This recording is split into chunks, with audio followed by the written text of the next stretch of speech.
Hello everyone. Today we are going to discuss the problem game roots from CSES Graph problem set. Let's go through the problem. A game has n levels connected by m teleporters and your task is to get from level 1 to level n. The game has been designed so that there are no directed cycles in the underlying graph. In how many ways can you complete the game? The first input line has two integers n and m, the number of levels and the teleporters. The levels are numbered 1 to n. After this, there are m lines describing the teleporters. Each line has two integers a and b. There is a teleporter from level A to level B. You need to output one integer, the number of ways you can complete the game, and since the result may be large, you need to print it modulo 1e9 plus 7. So these are the constraints and this is the input given to you. So let's first of all try to understand what the problem is and then we can see how we can actually solve this. So the problem says that you have some nodes in the graph and you have some directed edges as well, and there is no cycle in the graph. No cycle in the graph. This basically means that you are given a directed acyclic graph. You are given a directed acyclic graph. Okay. Now, the thing is, you have to print the number of ways you can reach from city 1 to city 5. Now, looking up to this particular example, can you say me the number of ways you can reach from city 1 to city 5? Can you say me?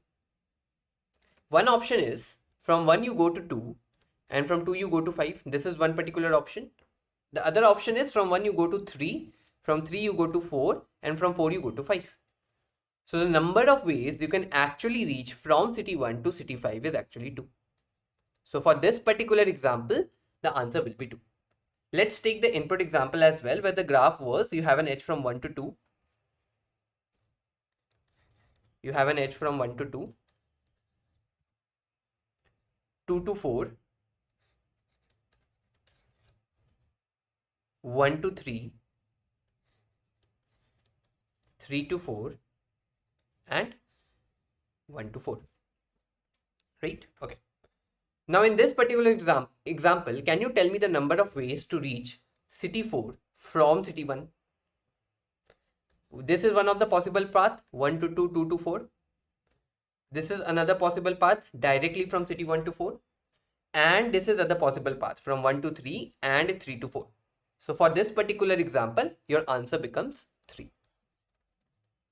So I hope the question is clear to each and every one of you. I need to print the number of ways to reach from city 1 to city 4. Okay. Now how we can actually solve this? So to solve this problem, I would highly recommend you guys to just watch the last solution. That is the solution for the problem just before this in the CSES graph problem set, where I have explained how do we apply DP in DAG, DP with DAG. This is very, very important. I am going to explain this thing over here as well, not in the same detailed manner of how I discussed in the last video. So it's highly recommended to visit the last solution first if you haven't, and then you can watch this particular recording so that you guys understand it better. Okay. So I am just skipping the basic intuition part of how do we actually apply DP with DAG. We just first of all get to the solution that why are we thinking DP in this particular problem. So if you see what I need to print for city n, I want the number of ways to reach city n from city 1. This is what I want, right? So what I am thinking is that I defined a DP such that DP of I implies the number of ways to reach city I from city 1. If I define my DP state like this, so what my base case will become, if you guys understand, DP of 0 or basically dp of 1 will become equals to 1, right? Because number of ways to reach city 1 from city 1 will be 1, because there are no cycles in the graph, definitely, isn't it? And what will be your answer to this problem? Your answer will be dp of n. Whatever is the value of dp of n after all transitions as well, that will become your answer, isn't it? Now the main thing that comes in this particular problem is transition. How do we write the transition equations? So if you have an edge from node u to node v, so the most common transition that comes to our mind is that we are going to write dp of v as equals to whatever is the value of dp of v already. Sorry, just a minute. Yeah. What will be the transition equation?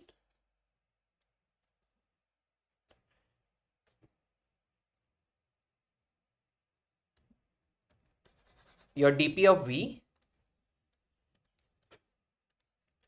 will get incremented by dp of u.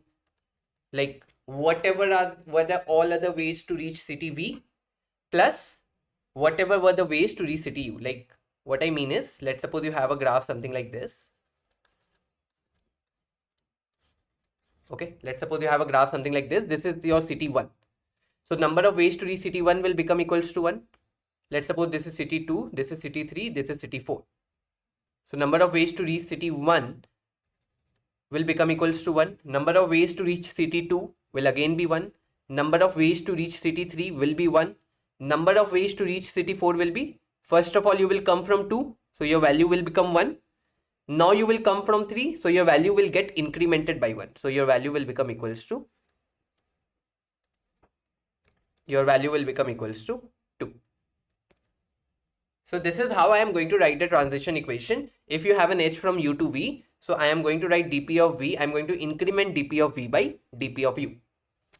Now the most common problem that comes while writing this transition equation is that it may be possible that we don't know what is the value of dp of u.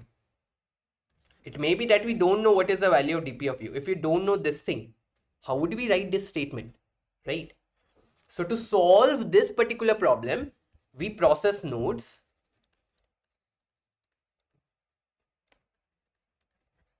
in topologically sorted order. Now again I am repeating this thing. If you want to get the complete intuition of this, just watch the video, just watch the solution for the problem just before this, where I have completely explained like how this intuition comes. So you can watch that particular solution. If you have watched that, then this is a very straightforward after that. So over here I am just mentioning that we will process the nodes in a topologically sorted order with a bit of context that we need to know the value for node u before processing for node v. But for more detailed solution, you can watch the last solution. So to solve this problem, we are going to process the nodes in a topologically sorted order. And again, for topological sorting, I am going to use a simple DFS traversal, okay, as used in the last video. So this is how we are going to solve the problem. We are going to construct a DP state where DP of I is going to imply the number of ways to reach city I from city 1. And then the transition equation will look something like this. And then we came to know that, okay, for this transition equation to work, we should already know what the value of dp of u is. And for that, we implied that, okay, we are going to process the nodes in the topologically sorted order. Okay, I hope the solution is clear. So let's go to the code. Taking the inputs of number of nodes and edges, taking the input for edges as well, and converting to zero-based indexing. Topo vector, visited vector, index n-1. Now, I have discussed both the solutions of how you can topologically sort the graph, discussed the Kahn's algorithm as well, and discussed the normal DFS as well. So you can watch the last two solutions, you will get both the things, and you can use any of them. Over here, I am using a simple DFS traversal. Okay, going over all the nodes. If that node is not visited, calling a DFS from there. Let's see the DFS function. In the DFS, I am marking the node as visited, going over all the adjacency node. if the neighbor is not visited, calling the DFS from there. Now once from this particular node, all the neighbors have been processed. So in that case, I am just in the particular index of the topo vector, I am pushing the node and subtracting the value of index by 1. A normal topological sorting, I am just assuming that you guys know how to topologically sort the graph using a normal DFS function. If you don't know, you can just watch the last solution. After that, what I am doing, I am constructing an answer vector and initializing answer of 0 as 1, because I have just converted the graph into 0 based indexing. So I need to find a number of ways to reach from city 0 to city n minus 1.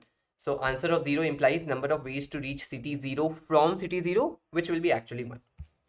Now I am keeping a flag as 0. Why? Because I am traversing over the topo vector. If the flag is still 0, this implies that node 0 hasn't arrived. Like it may be that you have the topologically sorted order as 1, 2, 0, 5, 3, 6, 7, 4, right?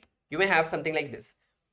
So you have to start processing once you reach node 0. So these nodes are of no use to me, because I need to find a number of ways to reach from city 0 to city to the last city, right? So these nodes are of no use to me. So for that, I have kept a flag. If the flag is still 0, so I'm just checking that is the value of node 0? If yes, then I'm marking the flag as 1. Otherwise, I am simply continuing. So basically, I'm ignoring all these nodes for the transition.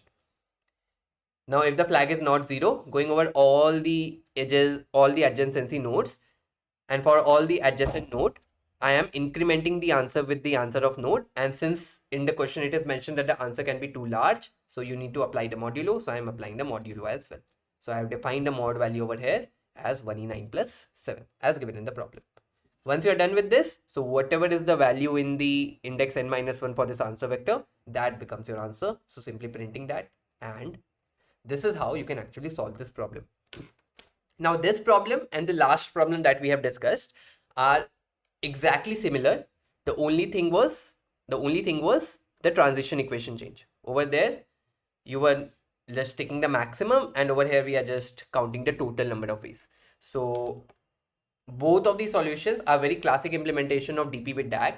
So it is very much recommended to solve both of these problems for better understanding of DP with DAG. So I hope all of you understood the solution. Thank you.